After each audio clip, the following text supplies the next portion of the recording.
Bismillahirrahmanirrahim. Assalamualaikum warahmatullahi wabarakatuh. Nabi Muhammad SAW pernah mengatakan bahwa salah satu indikasi akan keluarnya Dajjal atau tanda kiamat bila mana kebanyakan manusia menjadi acuh tak acuh dengan perkara fitnah Dajjal ini, dan bahkan para ulama pun meninggalkan kewajibannya untuk memperingatkan kaum muslimin perihal fitnah Dajjal di atas mimbar dakwah mereka. Artinya hanya sebagian kecil saja yang mendakwahkannya. Padahal di setiap tahiyat akhir, kita disunahkan untuk berdoa meminta perlindungan dari fitnah Dajjal. Sepertinya kondisi umat Islam saat ini terlena mengejar cinta dunia dan lupa hari akhir zaman. Sesungguhnya saya telah mendengar Rasulullah SAW bersabda, Ad-Dajjal tidak akan keluar sampai manusia menjadi heran dengan perkaranya, dan sampai para mubalik di atas mimbar-mimbar tidak memperingatkannya. Hadis riwayat Ahmad.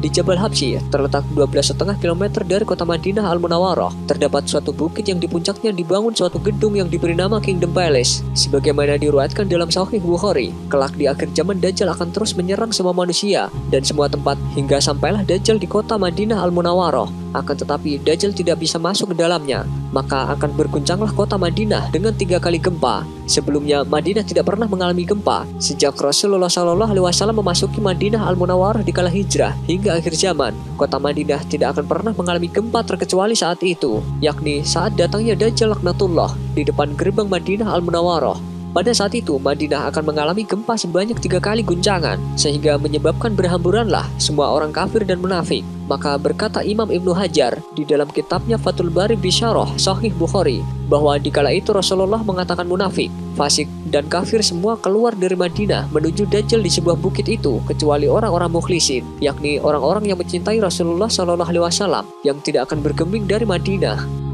Imam Ibnu Hajar menukil salah satu hadis dalam kitabnya Fathul Bari Bisyarah Sahih Bukhari dengan sanad yang sahih, bahwa Rasulullah SAW menjelaskan, Dajjal itu berkata, itu Masjid Muhammad, itu Masjid Nabawi yang harus kita kuasai. Dari kejauhan Dajjal sudah menunjuknya. Kubah hijau masjidnya Rasulullah SAW telah ditunjuk oleh Dajjal, dan dia berkata, itu Masjid Muhammad, itu Masjid Muhammad, kita harus sampai ke sana. Lantas Rasulullah SAW bersabda, sebagaimana riwayat Sahih Bukhari, di saat itu Madinah mempunyai 7 pintu, dan di setiap pintunya dijaga oleh 2 malaikat, sehingga Dajjal tidak bisa masuk ke dalamnya. Rasulullah SAW bersabda, Al-Masih Ad-Dajjal tidak akan bisa memasuki Madinah, yang saat itu memiliki 7 gerbang, yang di setiap gerbangnya akan dijaga oleh 2 malaikat. Hadis riwayat Bukhari. Jika di era modern sekarang ini kita melihat peta Madinah, saat ini akan terlihat 7 jalan utama untuk memasuki kota Madinah. Ketujuh jalan tersebut adalah berasal dari Jeddah, Makkah, Rabi', Bandara, Tabuk, dan 2 lagi dari wilayah sekitarnya. Hal ini sama persis dengan sabda Rasulullah SAW mengenai kota Madinah dengan 7 gerbang pintu Dajjal yang sudah disabdakan 1400 tahun yang lalu. Inilah salah satu bukti kebenaran sabda Rasulullah SAW. Dalam sebuah hadis dari Abdullah bin Safiyah dari Muhjin bin Adra, Rasulullah SAW bersabda di hadapan orang banyak, hari pembebasan, hari pembebasan, hari pembebasan, dan mengulanginya 3 kali. Lalu Rasulullah SAW ditanya oleh salah seorang sahabat, apakah hari pembebasan itu? Beliau menjawab, Dajjal, Dajjal akan datang, memanjat atau menetap di atas Jabal Habsyi, melihat ke arah Madinah dan bertanya kepada para pengikutnya, adakah Anda melihat istana putih itu? Itulah Masjid Muhammad. Kemudian Dajjal berusaha mendekati kota Madinah dan mencari jalan di setiap sudut, tetapi malaikat menghalanginya dengan pedang, dan Dajjal akan sampai ke tanah lapang Al-Jurf dan membuat kemah. Madinah akan bergetar sebanyak 3 kali, dan akan ada orang munafik lelaki dan wanita keluar untuk menyertai Dajjal. Ini adalah hari pembebasan. Kemudian dalam sebuah hadis lain disebutkan bahwasanya Abu Sa'id meriwayatkan bahwa Nabi SAW bersabda, Dajjal akan tiba dan dia terlarang untuk memasuki kota Madinah. Dia akan tinggal di sebuah daerah bergaram di sekitar Madinah. Hadis riwayat Bukhari. Nabi SAW bersabda, Dajjal akan mendaki gunung dan melihat ke arah kota Madinah. Kemudian dia akan mengatakan kepada para pengikutnya, kalian melihat istana putih itu adalah masjidnya Ahmad.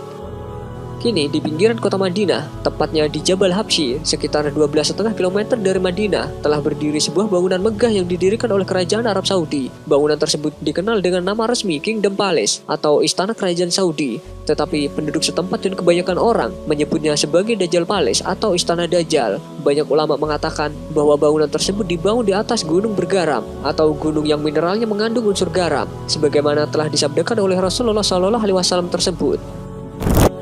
Dan jika kita lihat dari istana kerajaan yang berada di atas Jabal Habsyi, maka Masjid Nabawi berada lurus di timur istana tersebut. Begitupun bila kita tarik garis lurus dari Madinah ke Kingdom Palace, maka akan berujung di negara Israel. Sebagaimana kita ketahui, di sana terdapat Danau Tobari atau Tiberias yang menjadi salah satu tanda kemunculan Dajjal dengan airnya yang surut. Sekarang ini airnya sudah surut sepertiganya, padahal sejak dahulu permukaan airnya tidak pernah surut. Kita pun telah melihat sekarang ini, Masjid Nabawi tampak sangat besar dan megah juga indah, bagaikan istana putih. Bahkan dilihat dari luar angkasa pun terlihat putih kemilau, seperti yang diceritakan oleh Rasulullah Shallallahu Alaihi Wasallam.